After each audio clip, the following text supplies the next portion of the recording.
கடந்த 10 வருடங்களுக்கு மேலாக இழுபறியில் இருந்து வந்த செயின்ட் ஹேலியர் தமிழ் பள்ளி இணை கட்டடத்திற்கு கல்வி துணை அமைச்சர் ஓங்.கா.மோ வருகையால் தீர்வு பிறந்துள்ளது.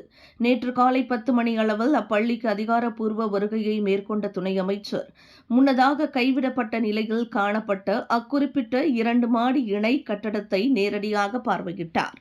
கடந்த 1954ஆம் ஆண்டு 2 வகுப்பறைகள், ஆசிரியர் அறை, நூலகம் மற்றும் மாணவர் கழிப்பறைகளுடன் நிறுவப்பட்டு தொடங்கப்பட்ட செயின்ட் ஹேலியர் தோட்ட தமிழ்ப்பள்ளி மொத்தம் 120 மாணவர்களுடன் தொடங்கப்பட்டது.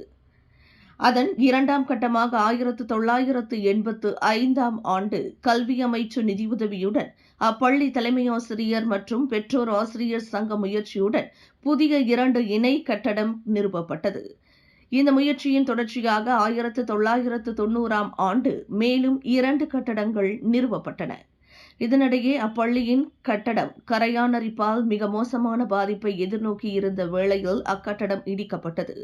இதனைத் தொடர்ந்து அக்கட்டடத்திற்கான மாற்று கட்டடம் நிறுவ திட்டம் ஏதும் மேற்கொள்ளாத நிலையில் அப்போதைய எதிர்க்கட்சி சட்டமன்ற உறுப்பினர் பி. குணா தலைமையிலான குழு ஒன்று இப்பள்ளிக்கு புதிய இணை கட்டடம் எனும் கோரிக்கையை வலியுறுத்தி கடந்த 2012 மார்ச் 5ஆம் திகதி உண்ணாவிரத போராட்டம் ஒன்றை நடத்தினார் என்பது குறிப்பிடத்தக்கது. அதன் தொடர் நடவடிக்கைகளுக்கு பிறகு இணை கட்டட கட்டுமான பணி மேற்கொள்ளப்பட்டது. ஆனால் அது முழுமை பெறுவதில் இழுபறி நிலை தொடர்ந்தது. இப்பிரச்சினைக்கு தீர்வு காணுவதில் நெகிரி செம்பிலான் மாநில அரசாட்சிக்குழு உறுப்பினர் அருள்குமார் கல்வி துணை அமைச்சர் ஓங்.கா.ஓவிடம் முன்வைத்த பரிந்துரையை தொடர்ந்து அவரின் இந்த வருகையை தற்போது அமைந்தது. கல்வி துணை அமைச்சரின் அந்த வருகையின் எதிரொலியாக அந்த இணைக்கப்பட்ட கட்டுமான பணி முழுமை பெறுவதற்கு உதவும் நோக்கத்தில் 10 லட்சம் ரிங்கிட் நிதி வழங்குவதாக அவர் வாக்குறுதி அளித்தார்.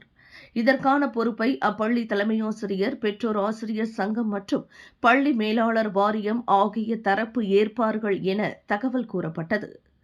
கல்வி துணை அமைச்சரின் இந்த வருகையால் சிரம்பான் ஜெயா சட்டமன்ற உறுப்பினர் பி. குணா, பஹ்வாவ் சட்டமன்ற உறுப்பினர் தியோ கோக் சியோங், ஜெம்புல் நாடாளுமன்ற உறுப்பினர் சம்சுல், ஜெராம்